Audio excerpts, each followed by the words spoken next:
Frankie, Ian, where are you at, brother? how are you this morning? I am in I'm a good. gorgeous temporary office. Oh man, so we are talking about a topic. I think borderline most people could say we are not experts in anything we've ever talked about on the show, except today they will not be able to say that because we are talking about ego today on this podcast episode. I am excited about this one.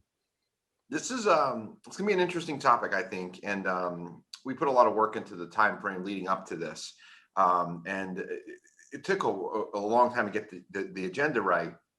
The things that we didn't plan was that I'm on vacation in Florida with my family. I've got a young family. I've got a pregnant wife. I've got a young son. I'm staying in a beautiful house. This is on the ego side, right across the street from Fort Lauderdale Beach. Beautiful place. Ian and I tried to record this yesterday, and the Wi-Fi sucks. It won't work. So this morning, I have an assistant because my other business is not as ass backwards as his podcast, and so I have an executive assistant who, like, I was on the case. My other business is not broke. Is another way to put it. So she like worked her butt off, found an office space, and she kind of texted me, and she's like, I don't know how good this is going to work out. These people are customer service isn't all that high. So Ian's texting me like, where the hell are you? I'm driving around in a parking lot. I can't find the elevator. I have to walk through a closed mall. I come upstairs. It's like 100 degrees. The woman like the office isn't ready. Like, it's just incredible. Or an hour late. It's perfect. And the beauty is we're gonna record a couple of podcasts today. So if you are watching by the second one, there's no doubt Frank's going to be just beads of sweat coming down his forehead in this hot steamer of a Florida room he's in. Oh, it's incredible. Like, I mean, the relative humidity is already high. So what's the temperature? Moist. It's moist. So that sweater will not make it through this entire ego episode. I have a feeling it's going to be gone by the time we finish.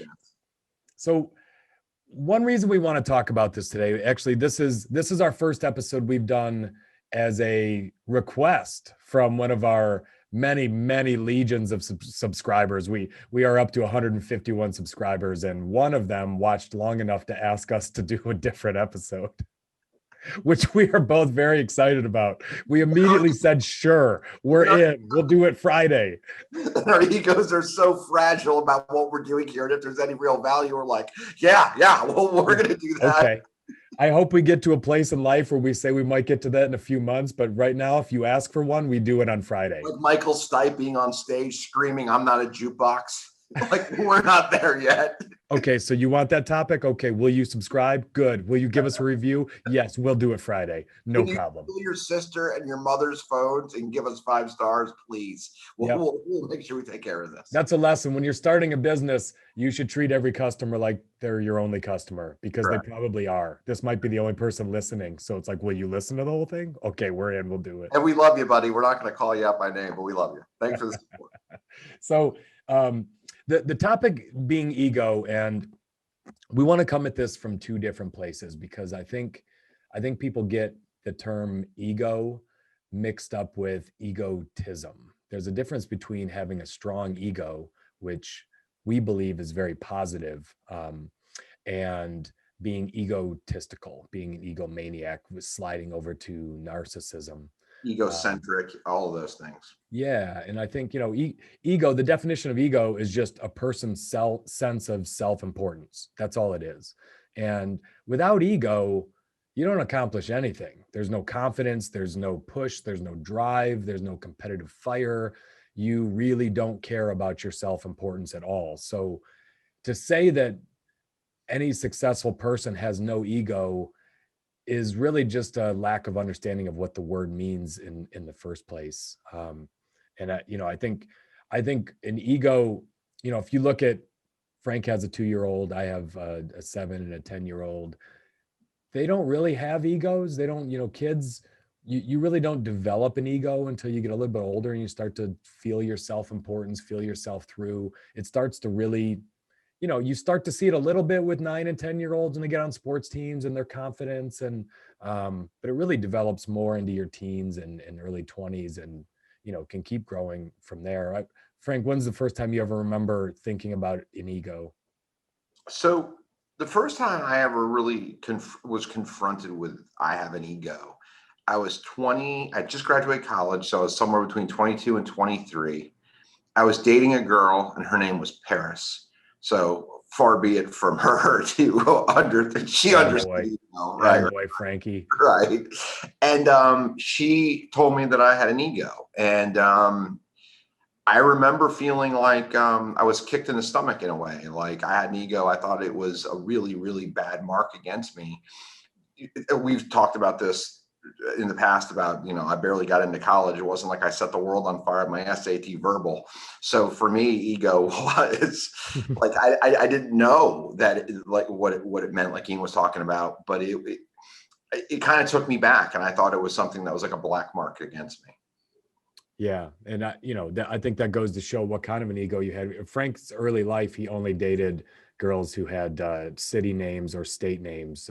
You dated a Dallas. I remember you dated an Alabama at one point. So that's Frank cut it off after that. There were no Sarahs or Jennifers in the mix. It was, you needed an impressive name. A couple of space stations thrown in there. Yeah. So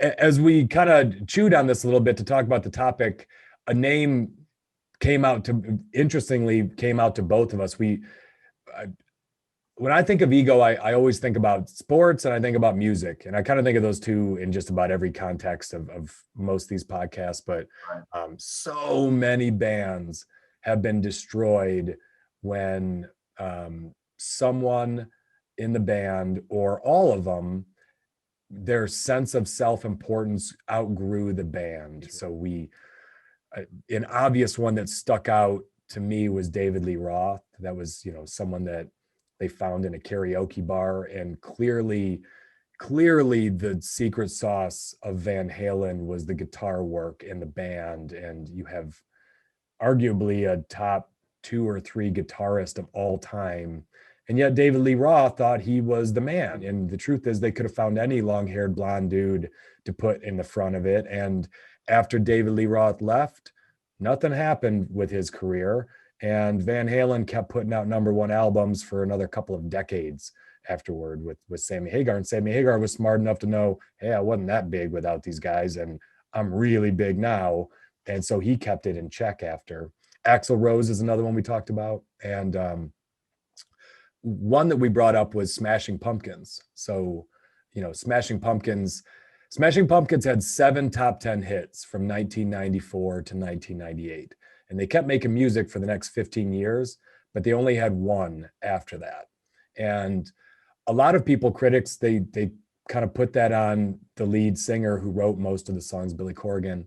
And, he's on the record of just crushing his bandmates for years afterward, where,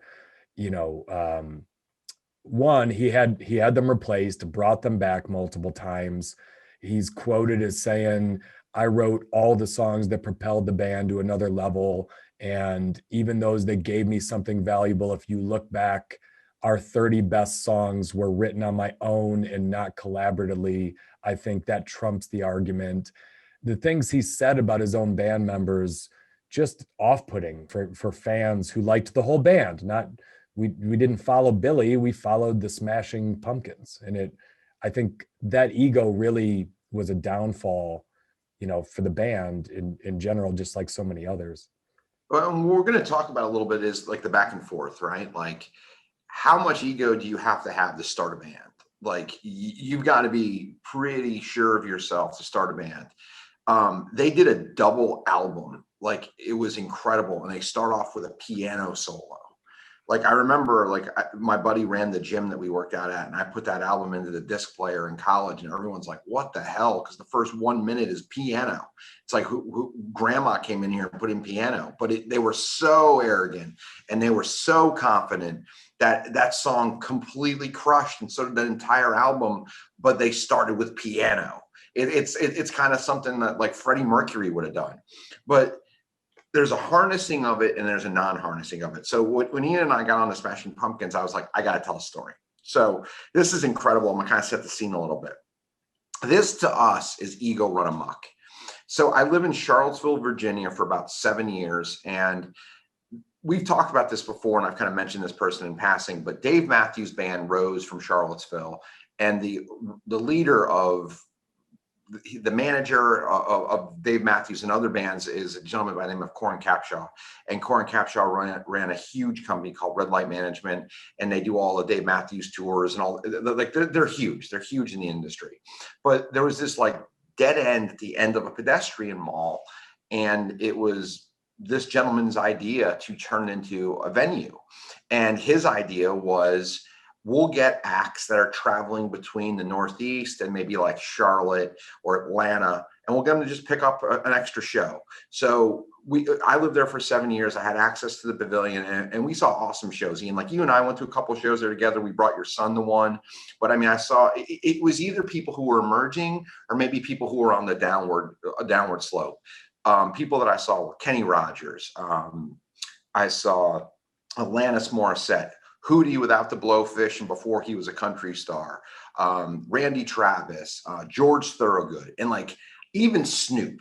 And everybody who came through knew what they were doing.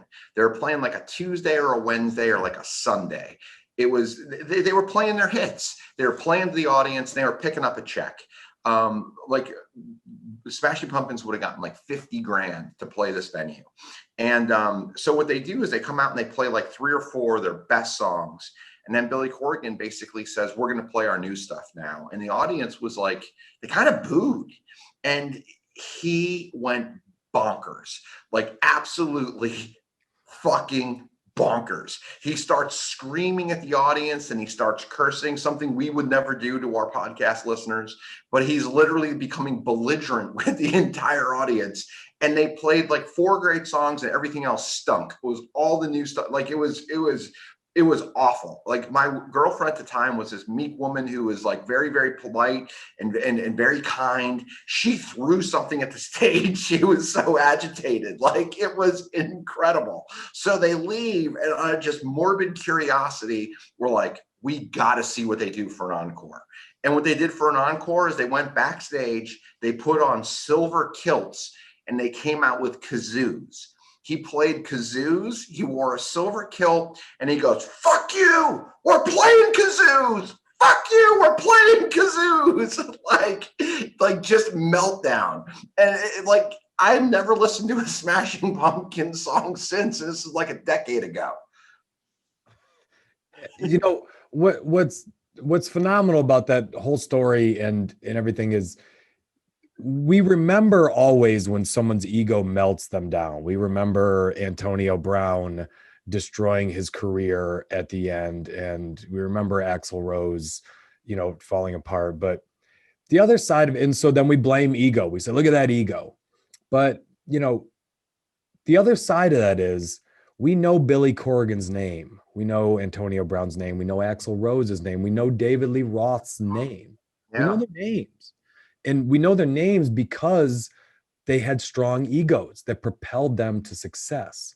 So if you're going to blame the ego, you've got to give it credit for getting there. So somewhere in the middle, someone has to recognize that what got me here could destroy me. That strong ego, which drives my work ethic, it drives my hustle, it drives my dedication, my focus, my ambition.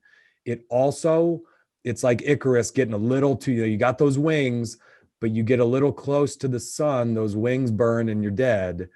Somewhere, and I think this is what we're going to really try to get to the heart of today, is where do you get between your ego helping you win and your ego destroying you? Right. And it isn't linear. It's like a stock market graph. Like it doesn't go straight up or straight down. It's jagged. And as you have successes in life, and Ian and I have talked about this personally, and as we're going to try and talk about through this podcast, like as you gain success, you kind of begin to believe your press clippings in a way. Mm. You start to form a bigger ego. I have a much bigger ego at 45 than I did at 25. I've accomplished a lot more. It's propelled me to take chances that I wouldn't have taken. But at the same time, you need to make sure I don't ever want to have a Billy Corrigan moment. And Billy Corrigan's had many of those moments. I don't want those. So it's like, how do you balance those two where you're not afraid to try and achieve, but at the same time, not just become a belligerent ass?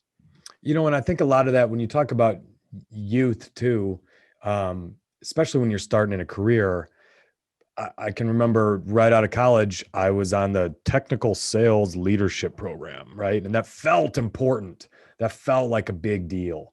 I'm on this program. I'm one of the chosen ones. I was hired to be developed to be a future leader of this company. So just the title made me feel more important than someone who got hired out of college as a sales trainee, even though we were literally in the same office doing the same thing. I felt important. But then you take a sales rep position and you feel cool for a while that you're a sales rep, but I sucked.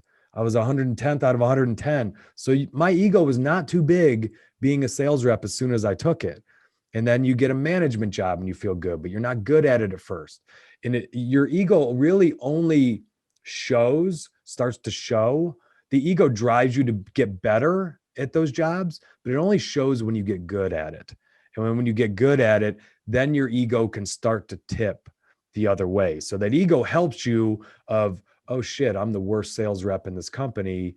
You're not showing, no one's saying like, look at Ian's ego, because I'm hiding. I'm quietly like not talking on conference calls, trying to hide under a desk in a big meeting because I'm not selling. But then when you get good, now all of a sudden I'm a top 10 rep. My chest is puffed out. I'm bragging a little bit. I'm talking smack to the guys at the annual meeting. I'm kind of in that mix. And if you don't have someone that helps you keep it in check, it can start to go, or you don't purposely check yourself, it can start to go the wrong way. And Ian and I are both subscribed to the fact that this is a healthy ego. We agree on this. You may disagree with it, but the unhealthy thing to me, and I've seen this too, and we talked about this in the things that new managers don't do, is you come in there and you puff your chest way before you should. Like the humility you need to have when you're either about to be promoted or you've recently been promoted, like that is not the time to have the ego, because you're vulnerable and you're just not that great. So you have to kind of be honest with that. And God, it's, Frank, I think you'll say the same thing too. I've never been accused of having a small ego. You haven't. No. Most people, if they would ask you on a scale, where's Ian's ego, they would say it's high. And kind of like my weight after that pasta dinner last night. It's high at the moment. Martirono's is delicious, man, on A1A. But you, as someone who chooses who to promote, as someone who is in a position where I have to put people into leadership roles, there are few things that are more off-putting than someone's ego getting ahead of their production. It's an almost surefire way for me not to promote you when you start acting better than the people around you, especially that. And we want to start this podcast by talking about, and these are a little bit more of the obvious things that most people think of when they think of ego, but we talked about really 5 things that we see as negatives that start to creep in when someone starts to get ahead of their press clippings, which I think is a good way of putting it, Frank. And I'll start with a quote. It's by Henry Courtney. The bigger a man's head gets, the easier it is to fill his shoes. And I love that quote. I think that's fantastic because, especially in an organization, there's just not a lot of room for someone who feels like they are more important than the rest of the team. And things that you start to see in someone whose ego is getting out ahead of themselves. The first one is they start to blame everyone else when something doesn't go well. And every one of these 5 things just leave a bad taste in your mouth. But I'm gonna use a sports analogy because that's what I do, and I'm gonna use a youth baseball. You see a pitcher who's a good pitcher, and they're having a good game, and it's a close game, and a fly ball gets hit, and the right fielder drops it. And, kid gets a triple and a run scores. And you can see it in the kid that has too big of an ego. What's he doing, Frank? He's throwing his hands up. He's throwing his hands up, looking at the right fielder. He's barking at him. What are you doing? That's an easy out. But what is he saying? What he's saying is, you made me look bad. He's not mad because we might lose. No one does that to a teammate because they are upset about the team. Usually when someone acts that way and outs a teammate in front of everyone else and puts blame on it, they're saying, I don't like the way you made me look. You made me look silly, and you made me look ridiculous. And a man in my position cannot be made to look ridiculous. Yeah. So what they're saying is, my stats are more important than the team stats, than the team winning. I care more about my own metrics than I care about everything else. And that comes out in an office. So let me ask you this question. We're going to leave names out of this, right? But your son's name is IJ. You and IJ get in the car. We're going to leave names out of this. Let's talk about IJ. Others. You and IJ get in the car and you see a kid do this. What do you say on the ride home? And we do this all the time. And I bring that up, Ian, and I'm asking you this question because I remember playing Little League, and I remember someone doing something that was embarrassing like this. And I remember my dad like coming down on me like it was me who did it, and like making me think like that is not something I will tolerate out of you. Yep. So there are two sets of questions that I ask. I start by saying, let's say Billy, hey, how did you think Billy responded when John dropped that fly ball? And then I let him talk about it. And he'll say, well, I didn't think it was nice. It made John feel bad. And I'll say, okay, well, if you were on the mound, how would you respond if John would have dropped that? How will you respond the next time? How would it make you feel if it was you that dropped that fly ball and someone yelled at you in front of everyone? And then, so that's the first series of questions, just getting him to vocalize how he felt in the moment, to remember it, because I think it's important in that moment that anyone, when you're coaching someone, not just kids, but adults too, how did you feel when you saw someone behave that way? But the second set of questions that I'm more interested in with IJ is, what did you say to John after he dropped the ball? What did you say to the pitcher who berated your teammate? Did you get his back? Did you walk over to the mound and call timeout and say, that wasn't all right? Let's focus.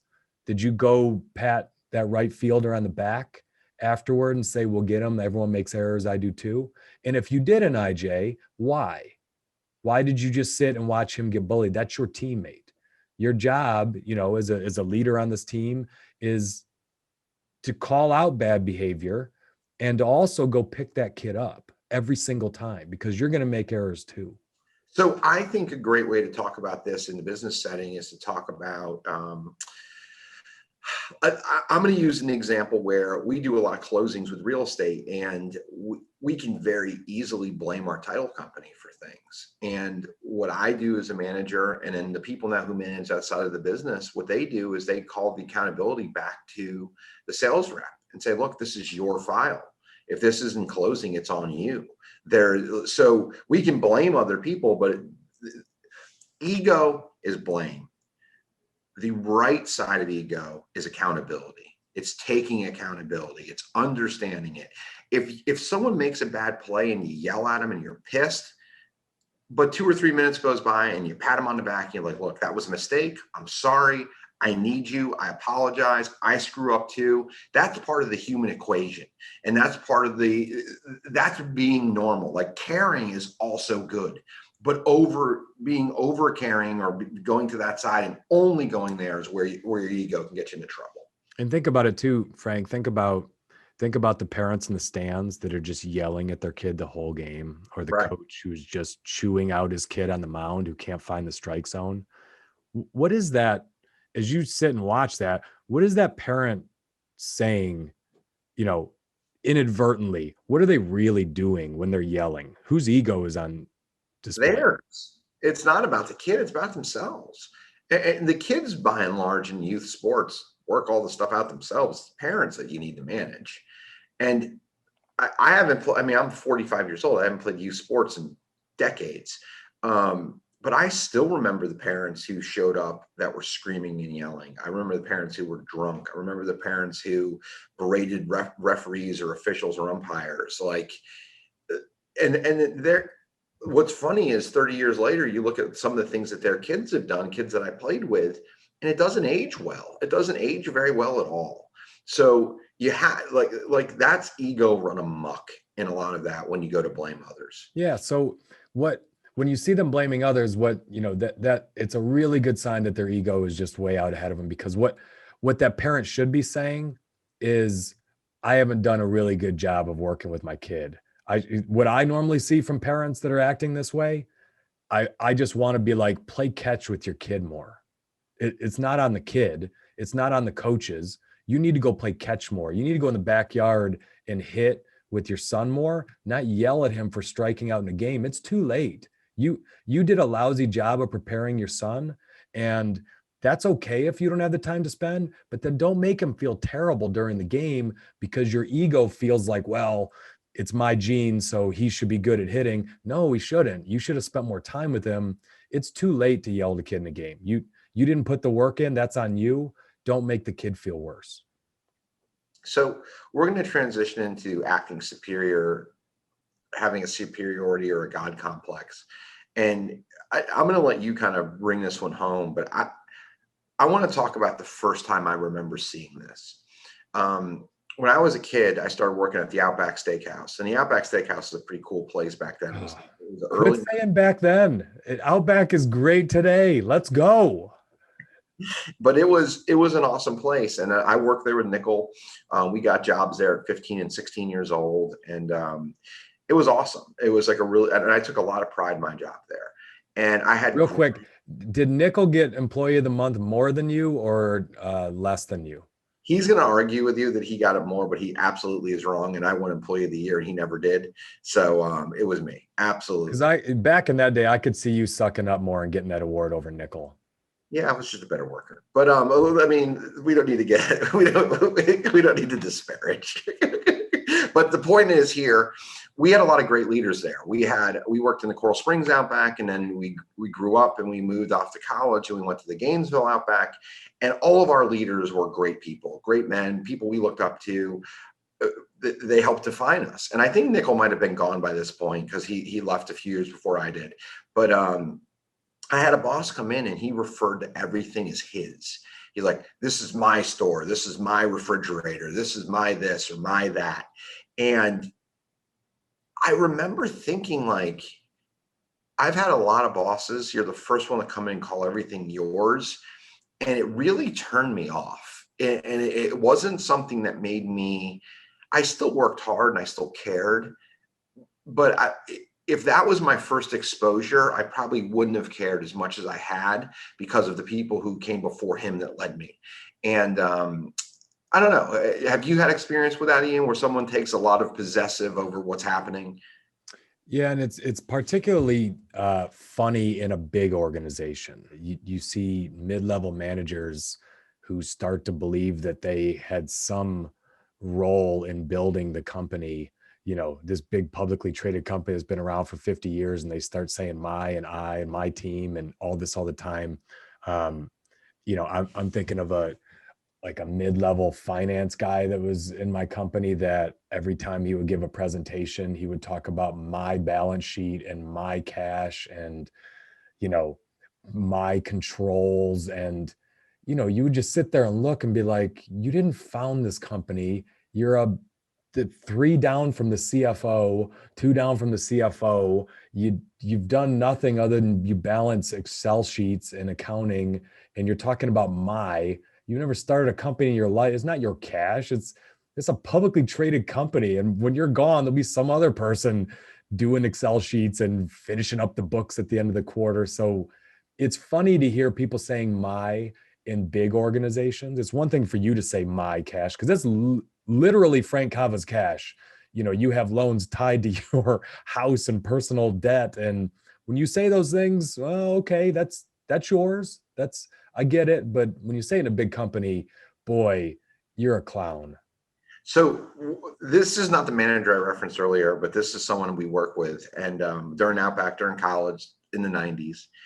And this guy was intense is a good way to put it. And like, I don't want to have him come chase after me, so I'm not going to say his name, but he had what he called his knife, and it's my knife. And our boss, the guy's name was George at the time, like this knife became this thing where it started to bring up like a lot of angst, and people got pissed off at him with this knife. So they ended up taking, like, it was called a Lexan. It's like 5 feet long and maybe a foot tall, and you put potatoes in it or whatever. They filled the entire thing up with water and put the knife in it and put it in a walk-in freezer overnight. So when he came in the next day, the knife was in a block of ice.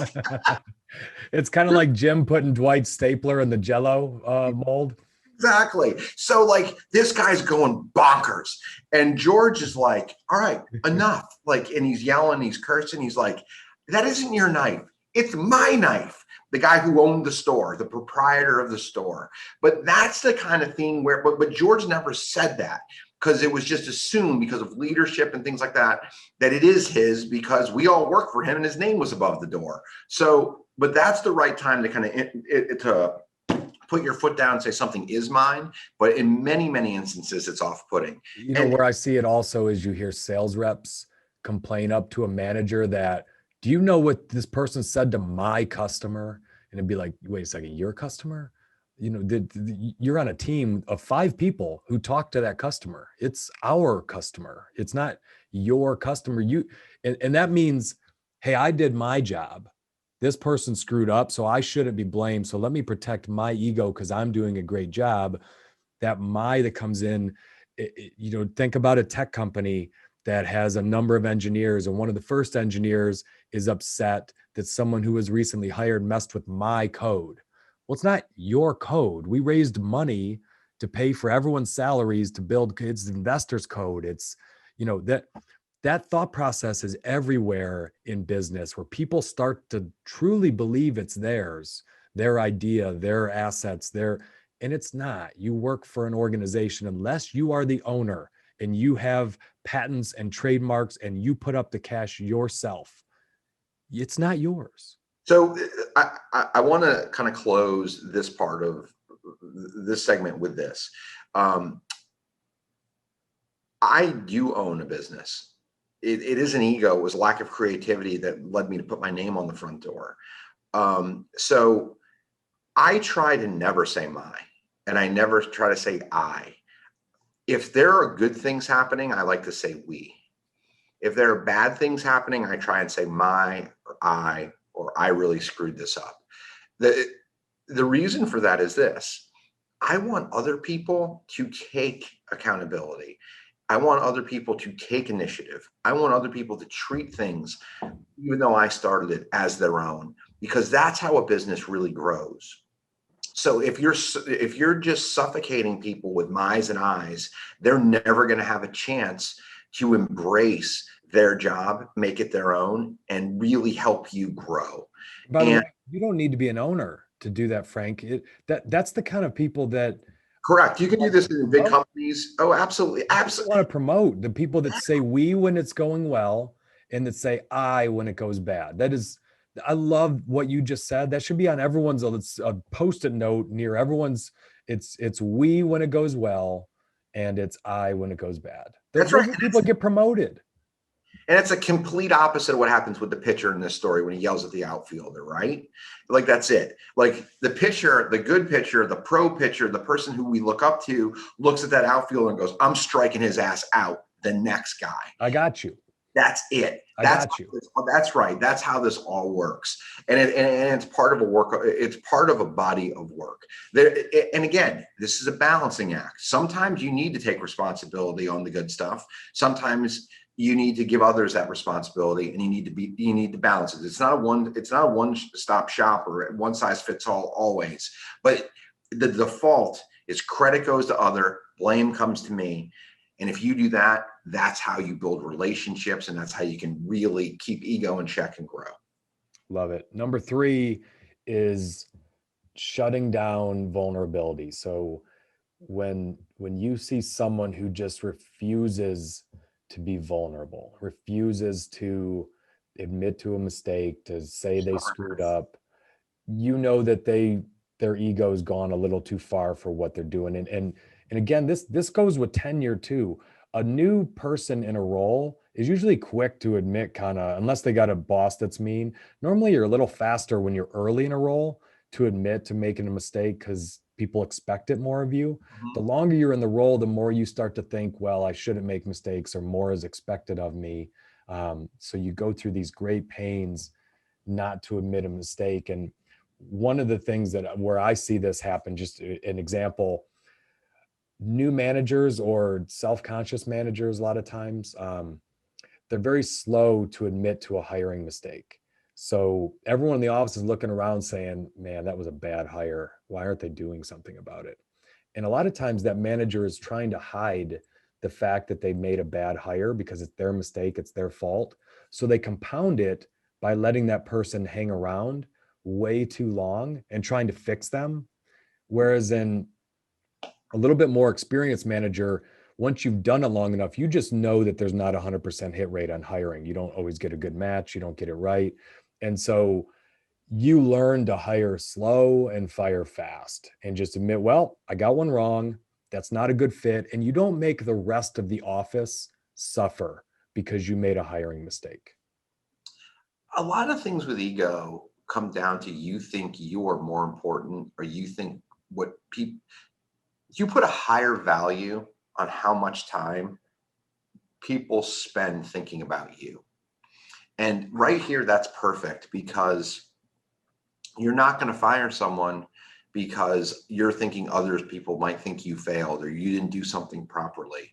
And the tails and the unintended consequences can become so incredibly detrimental that if you do this, where if it's the other side, hey, we screwed up, got this one wrong, people see that, there's a halo effect too around people's performance. They're going to hold people accountable.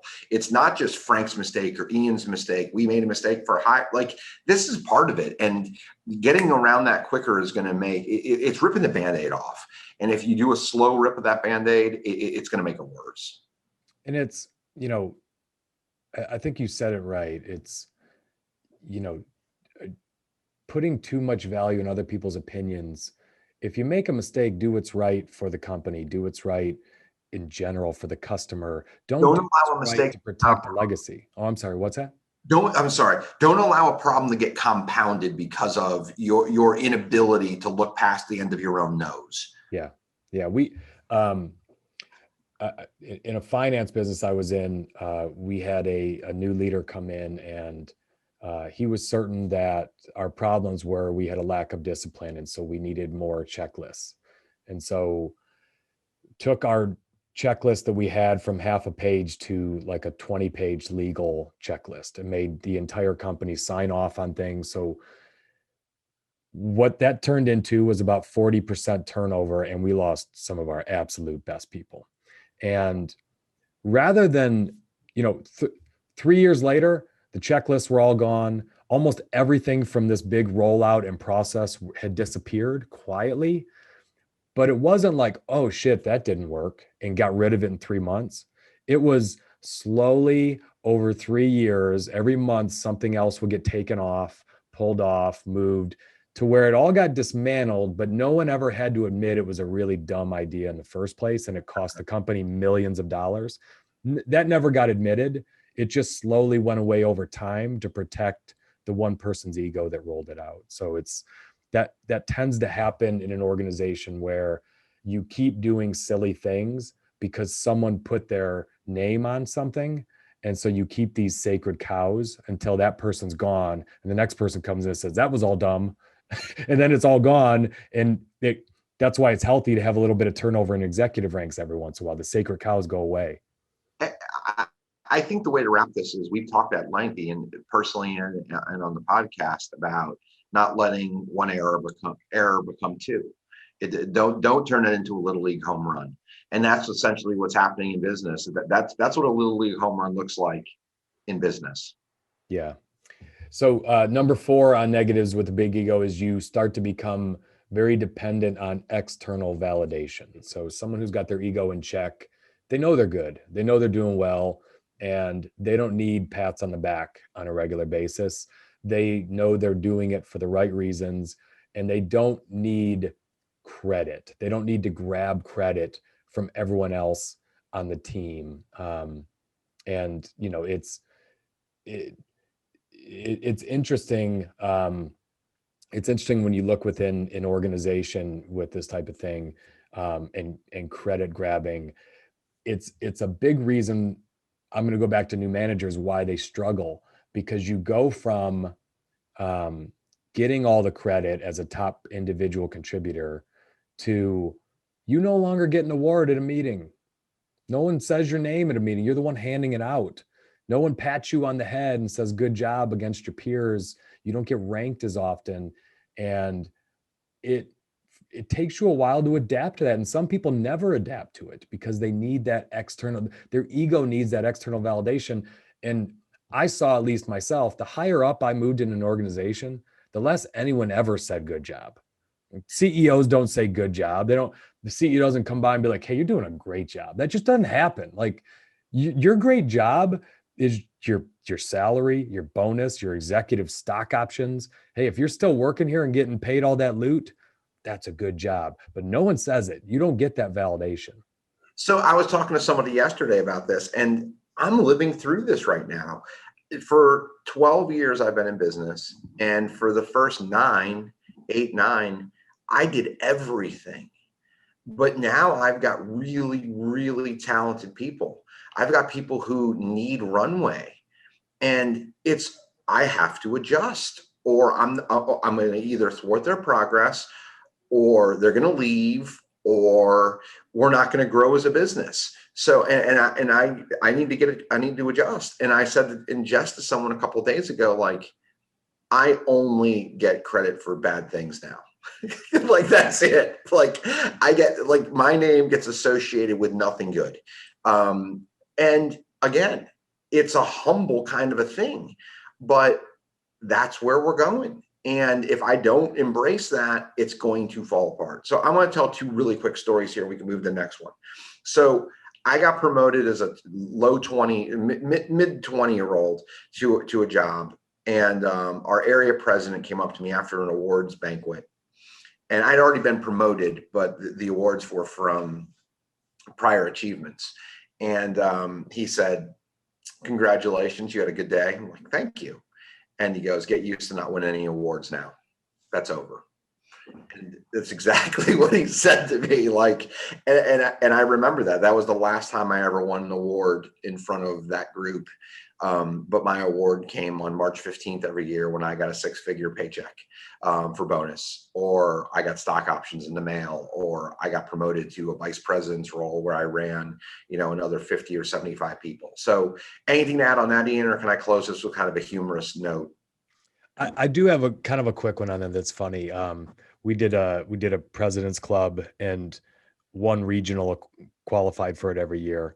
But the way it was getting set up, my region was like 3-4 times size of any other region. And every time my region would do well, I would be given a new office. So it would expand. I would get a new office, and that new office was always broken as hell. So it would bring my metrics down. And so for like 5 years, I kept getting new offices, but never a plaque or a president's club trip and I remember I just grumbled about it like one time because my manager brought it up to me, and he was like, yeah, but you get more stock options every year. Do you want a plaque, or do you want more stock options, which, worth 7 figures over time. So I just remember that conversation was kind of funny. Like, yeah, I'll take the options. I'm okay. We give the plaque to someone else. So when I was a waiter in college, high school and college, but mostly college, sometimes you would get a huge tip and you just didn't see it coming. You're like, wow, that's an incredible tip. Wow. You're just like, you kind of look around for the parking lot to see the people run out and say thank you. But I knew I was screwed whenever anyone told me, "You're the most amazing waiter I've ever had." I called that the verbal tip. It make you feel good, but you couldn't pay your rent because you're getting like a 6% tip on the bill. Yep. And that's how this stuff goes. Like, I don't need the verbal tips at this point. Those go to others. I get my awards through achieving through others, and I get my awards in other ways. And it's up to me as a business leader, and it's up to you as a manager or a business leader to figure out ways to satisfy yourself where your people get the spotlight. Yeah. A cap that was saying there's two ways to retain people: with heaps of praise or heaps of cash. So if you need the heaps of praise, you're probably not making a lot of money, because when you're making a lot of money, no one's giving you the other. That's the way it works. And so the last one is just the fifth and last one for the negative side, the bad side of egotism, is a scarcity mindset. So where this comes out is you start to actively root for others to fail, because that relatively makes you look better. So rather than pulling for everyone to win, but winning a little more than them, you get into this scarcity mindset where you're rooting for others to have a bad month, to have a bad quarter, to not have good metrics, so that yours kind of look relatively. And when this gets really bad, what I've seen is, let's take President's Club. Let's take some kind of award or bonus that only goes to a handful of offices. What would happen is the really strong offices would try to keep a lid on their secrets. What were they doing that was so good? And they wouldn't want to share it. They'd be quiet on calls. They wouldn't want their people to tell people something they were doing, some little hack they had found that was getting results. And ultimately, if you put too much pressure on competition in an organization at any level, this will happen. If a manager silos it so much where it's win, loss, everything, what happens is the people that are being pitted against each other stop sharing and stop trying to help each other do well, because what's the point? Relatively, I want you to do worse because the boss will pay me more, praise me more, do everything else. And so that can happen with an ego, where you stop helping people that need your help. You stop sharing, you stop trying to make the organization better because you want them to look a little worse than you. So I'm going to take this in a different direction around business ownership. And I bet through the business things that you do with CoGuard or with Keep or with others, you've probably seen some of this too. Some people get into this thing where they believe that something that's really not that special is special to them. Like, I'm a licensed realtor, and people are like, I wrote the contract. No, an attorney wrote that contract. You filled in about 9 lines and you probably did 6 of them wrong.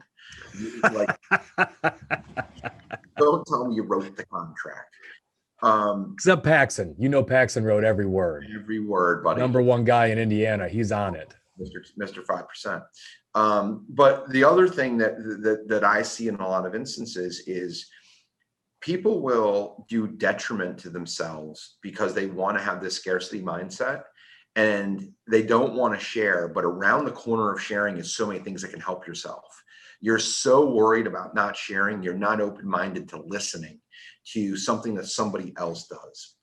And I'm going to give a great example of this. I've talked many, many times about my involvement with the Collective Genius CG. It's a mastermind group for real estate investors. And if I go in there and pound my chest, and I see members do this, they go in there and pound their chest about something they're doing so incredibly well, they don't get nearly as much than someone who comes in and says, here's my share, but this is where I'm vulnerable. Or this is what's proprietary and it's very small, but these are the things we're doing. If you give someone huge value, and most of what we do isn't that proprietary, it comes down to operation and not a patent or something incredibly special. So if you do share things with a group and someone gets huge value out of it, they seek you out and they say, hey, I heard you were struggling with this. I figured this out. Can I help you with it? It's amazing when you put it into the universe, what comes back to you. Oh, yeah. And when you get to a certain point in business, it's not huge shifts. It's little, very, very, very calibrated movements to a dial. But those calibrated movements make enormous differences. Yeah. Yeah. That's and there's no ego at all in the name of collective genius. I mean, it is an egoless brand for sure. What does Ellie, what does your wife call CG? You're not allowed to? Oh, you're not allowed to say it. Okay. All right. So we go next. So those are all the things that can derail your career. And we want to make the case for an ego. We want to make the case ego is not all bad. You need an ego. We want to make the case for it. So you got to know when not to tip. But there's this myth of the humble servant leader who is completely egoless. And And just real quick, Ian and I both think that's shit. Like it's shit. It's a myth. I mean, the reason why I call it a myth, yeah.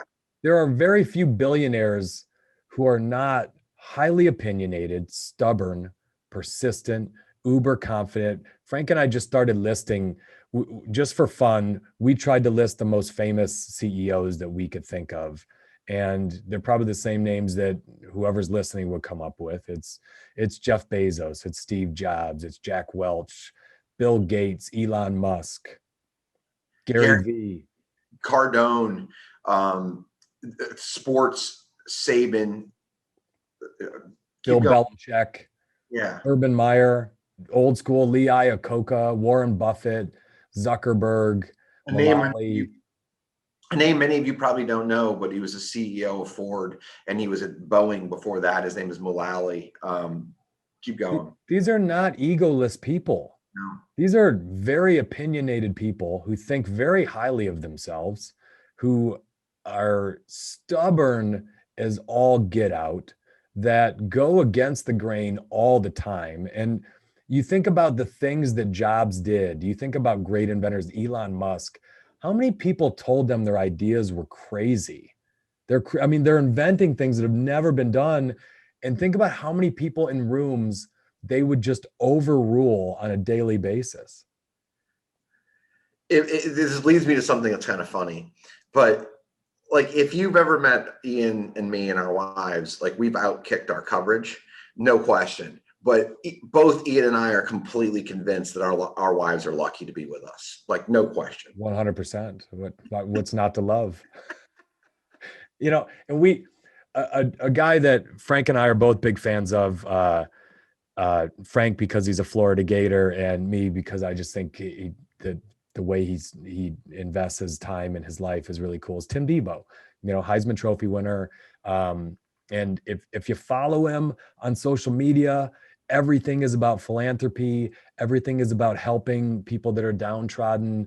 Everything is about not Tim, but that's the farthest thing from an egoless person. Tim Tebow was the quarterback on the Florida Gators, some of the greatest athletes in the country, and was the strongest guy in the weight room. And not because he came there the strongest, but because he outworked everyone.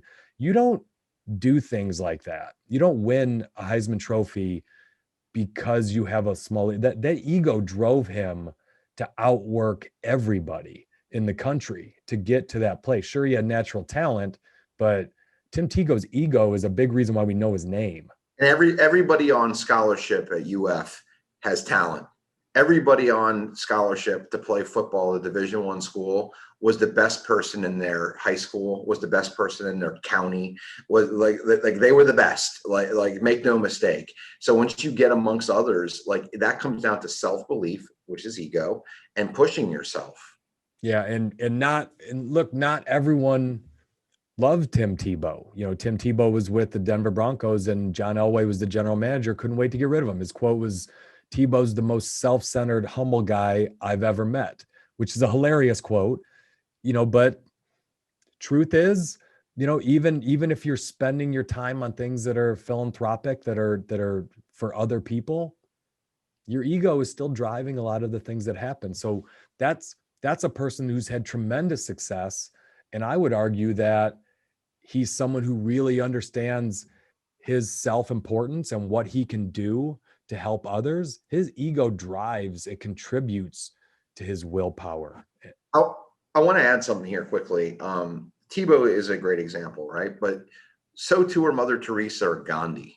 These are people who absolutely did incredible things Both of them were known to be incredibly stubborn. They were both willful. Those are acronyms, or those are synonyms for ego. But you don't achieve things that land you in a history book without some level of ego. And even someone like Tebow, who does tons and tons and tons of good, he rubbed a few people the wrong way, including a guy with an enormous ego, John Elway. And like, that's just part of it. But my guess is Tebow probably doesn't spend a lot of time on that piece of feedback because it's outside of what he's focused on, which is doing a lot of good and, throwing some elbows to make sure that happens. So some positives, and we're just going to go with 4 here. So ego contributes to willpower. And I think the simplest thing, why do most people exercise?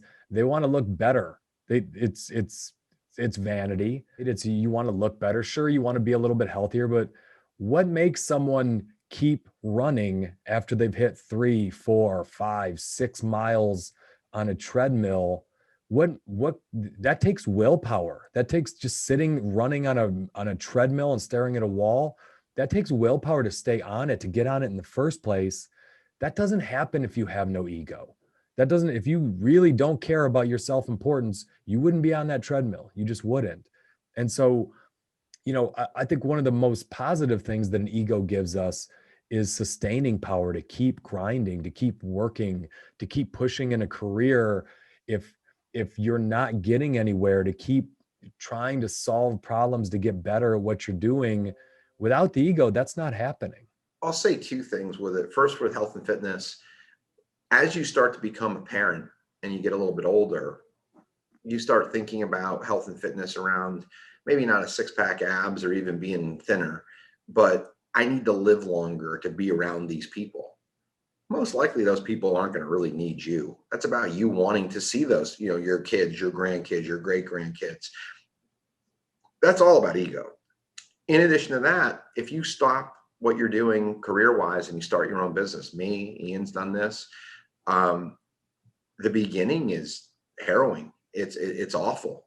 It can be something that is absolutely a gut punch, but self-belief and understanding that I can get through this and there is something better on the other side. And I don't even know what that looks like yet, but I just know that I need to do this is absolutely a positive of ego.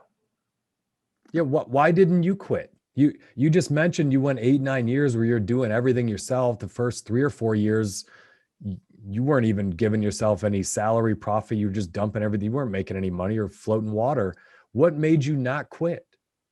In retrospect, I have no idea. But in the moment, it was a belief that if I saw this thing through and I grinded and I did it, there was going to be better coming. And I just knew it because I had a belief. I've seen other people that owned real estate. I saw other people that owned real estate investment companies. And I was like, those lives look better and that looks more like the life I want to lead than the one where I'm an executive at a publicly traded company. And I could go back that route, but I already know what that other one looks like. I need to keep pushing to see if it is better on the other side. How much were you impacted though by thinking, I don't want to admit to people that I tried this and couldn't make it happen. The people I used to work with, I don't want to go groveling back to that life, admitting, hey, I tried something, you didn't, and it didn't work. And I got to come back doing exactly what I did. I'm going to go to a sports analogy and I'm going to come back around. The Patriots are recently without Tom Brady and they're having a crap season, but for 20 years they had Tom Brady. And whenever you would see a press conference, they would always talk about how they were the underdog. Urban Meyer is probably the second best college coach of our life. His team always comes up and says they're the underdog. It's all crap. It's all made up. It's all make-believe. What I did is I said to myself how embarrassing it would be for me if those people learned I went and got a job. That motivated me. That kept me going. That made me look in the mirror and say, you can do it. Keep going. I don't think most of the people I use as motivators have any clue that I use them as motivators, nor do they really pay that close of attention to what I was doing. But it was a mental game. It was a game of mental chess. And I set it up because I needed to be better. And we haven't gone into this episode, maybe some point we will, but having a competitor or a target or something to chase is good. Ego allows you to see it out and see it through. And without the ego, you might fold in your tent a little bit early. I love that. And number two, I think it moves right into that, is that ego gives us confidence. And uh, let's just take this podcast. Look, Frank and I made it 40 years in our life without posting a picture or a video of ourselves online. I didn't have, I just got a Facebook account like a year and a half ago. I just started writing on LinkedIn 2 years ago. I had like 400 followers on LinkedIn. And those were people that worked at the company I worked at, and that was it. I never got on. It takes a lot for me to put myself out there. Doing a podcast is very hard for me today still, to put a video on LinkedIn of you and I, and you're my buddy, and to put it out there and ask people to watch it. I'm still uncomfortable with it. My ego is driving me to do that because I really want this to work. I want you and I to do something that impacts people. This is kind of a fun passion project. But without my ego, I would not do that. But what's fascinating, Frank, is my ego is the only reason I'm doing that. And so is yours. Putting ourselves out there, saying we even have a podcast with a logo. But the other side of it is my ego is also telling me, don't do that. Don't do that. You've had success in your life. Like, what are people going to think of you? What's become of you? What are people going to say that you're doing a podcast or you're posting videos? You used to run a 700 person organization, and now you're in some executive suite, off Maple with Frank in a hotel room posting videos. What are you doing? So what's fascinating to me about the ego is the reason why I wouldn't post it. And it's also the reason why I'm posting it. It's a fascinating dichotomy. The Simpsons came out when I was in 8th or 9th grade, and I'm not a Simpsons watcher anymore. But as a 13, 14-year-old kid, besides I Carumba, which was incredible, the other thing Bart Simpson said back then was, well, you're damned if you do and you're damned if you don't. And like sagely advice. And that's exactly what this is. Ego can be both the devil and the angel on both of your shoulders. And you need to know when to listen to which. And it's a tug of war. Where do you want to land? And so I don't know where you are as you listen to this, but what I'll say is this: everyone deals with this. Everyone. We know people that are way more successful financially or other ways than us. They deal with it. We know people who are at our level or people who are struggling to get somewhere. Everyone deals with it, but it's coming down and getting the fundamentals and allowing it to push you. Right now is the moment to remember, because as we wrap this thing up, once you get on the other side and you get success, don't become the asshole that nobody ever wants. That's the really important thing to drive towards. And we're just not good enough in this podcast. I don't think anyone's actually listening yet. So, number 3 for us is disregarding naysayers.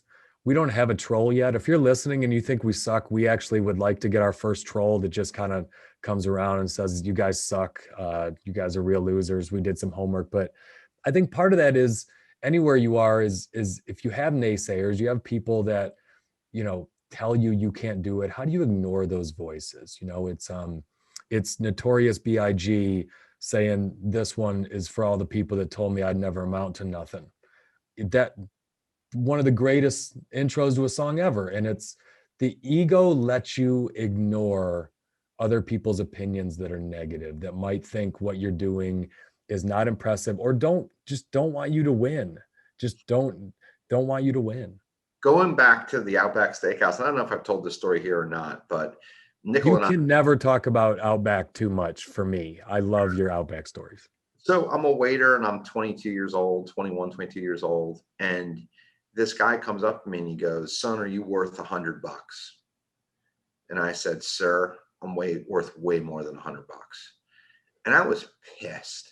And I don't know where that came from. It probably came from my parents. It probably came from my dad telling me do better than that kid on the mound or that kid in the outfield. It came from somewhere. And I was afraid I was going to get fired for saying this to this man, and nobody ever heard about it. But I remember at that very moment, like, screw that, $100. Like, and $100 back then was a lot of money, but it was, no, I have a higher code than that. Yeah. So the last one that we just listed for positives of the ego is just a willingness and a confidence to make decisions. So all the CEOs that I talked about earlier, that what I think made them stick out is they took risk, they made decision, and they were willing to live with the ramifications of going against everyone. And both Frank and I have worked for people. I worked for a president who could not make a decision. You had to have an absolute unanimous quorum of everyone agreeing. It had to be such a no-brainer. And if not, we just had endless conference calls and meetings, and we'd have another meeting to discuss it a little further, but he never wanted to make a decision. And I could not stand working. He was the nicest guy in the world. Nice guy personally, could hang out with him all I wanted, drove me nuts because he never would put his name on something and put it out there. And I think that was a lack of ego. He didn't have enough confidence in himself, enough belief in himself to be an effective manager. Yeah. I've worked for people like this, and you just don't know where you're at. You can't be the best version of yourself because that person's inability to make a decision causes you to be frozen. And it's not a good place to be. And being uncertain is okay. But understand, and we talked about this before, but understanding the process, how do you make a decision and that kind of stuff. And but also being the other side of it, making the decision too quick. Ian and I did a podcast, the 40-70 rule. Like, you need to know at least 40, but if you know more than 70, you probably know too much. Make a good decision, adjust, react, keep going. Love it. So we're going to finish up here with 5 questions you can ask yourself. So if you're wondering if ego is getting in the way of progress in your career, of where you want to go, these are 5 questions that you can ask yourself to really, think through this, put a bow around the topics we had today. So number 1, do I want to be somebody special or do something special? And those are 2 very different things. Right? Do I want to accomplish, or do I want to just be known as somebody special? Am I focused on serving me or serving others? And both of us have seen in our career that when we've focused on serving others, we've moved a hell of a lot faster than when we focused on serving ourselves. I'll hit the next one. Does my ego keep me from taking chances? And that's the whole thing about quitting a job that paid really well to start something new with an uncertain end. Take 4 too while you're at it, Frankie. All right. Am I overly concerned with what others think? In fear of sounding incredibly callous, I don't care. And as you get older, that is a really, really comforting thing. I care what Ian thinks, care what my parents think, care what my siblings think, I care what my wife thinks. I certainly care what my son thinks. But outside of that, it's just kind of noise. Yeah, and Frank proved that on our last episode when he kept wearing that deep V-neck sweater after I told him it looked terrible. He just kept it going. You weren't callous. You just said, nope, it's a good sweater. My sister got it for me. Love that sweater. Number 5, am I subconsciously rooting for others to fail so that I can look better relatively? So, the takeaway on that is it's a very, very abundant world. Everyone can have a little bit. Don't think in terms of scarcity. I want to say something here too that we didn't really get into, but I think it's relevant and do it quickly. If you are a riser in your career, people are going to say things about you. People are going to say you have an ego. Everything that we just said, the questions you asked, you're going to get those negatively pointed towards you in some way. And you're also going to have some jerk you work with who is trying to make you look bad so they can look better. Pull yourself to the side, regroup, work around it. It's a temporary roadblock. Get around it. We've all had to deal with this. We've all dealt with people who had jealousy or people who didn't want to see us succeed. And that is where self-belief and a little bit of positive ego will help you, because you just got to get around it, because you will rise past those people. 100%. So just, I think summarizing this whole thing today, you need a healthy bit of ego to be successful. You got to have balance. Having no ego is just as bad as having too much ego. Ego is not the enemy. Egotism, narcissism, that's the enemy. So have some confidants around you that are willing to tell you when it's sliding to too far, because too far is going to hold you back, but you need enough ego to move forward. There's a line from a movie that I absolutely love. That's the movie is Heat. And Al Pacino is the police officer and Robert De Niro is the thief. And Robert De Niro says, "Do I have 'born to lose' tattooed across my forehead?" And the police officer goes, "Absolutely not. That's it. Like, born to lose is you're throwing caution. You're egocentric. You're egotistical. You're fueled up on drugs and ego, like most people in music. But the balance side is the other side of that. It's not doing those crazy things." And Frank, I'm going to practice what we preach today in this episode because it's hard for me to do this. But if you've listened all the way to this point, Frank and I would really appreciate it if you gave us a 5-star review and wrote some comments down. If you think we suck, don't do that. Just don't write a review. But if you stuck around, you liked it, and this helped you, it would mean a lot to us if you gave us a review. And that is really hard for me to grovel like that on something like this. But my ego is telling me I should do it. That's right. I think we got it, buddy. I think that's it. I think people have learned enough about egos to move on with their career. Good seeing you, dude. And our friend who requested this, count this as the first request on Let Me Speak to a Manager. We're taking them, obviously, and we're knocking them out quick. See you, dude. We are still a jukebox after all. Hey, I tell you what, you can take a good look at a butcher's ass by sticking your head up there, but wouldn't you rather take his word for it?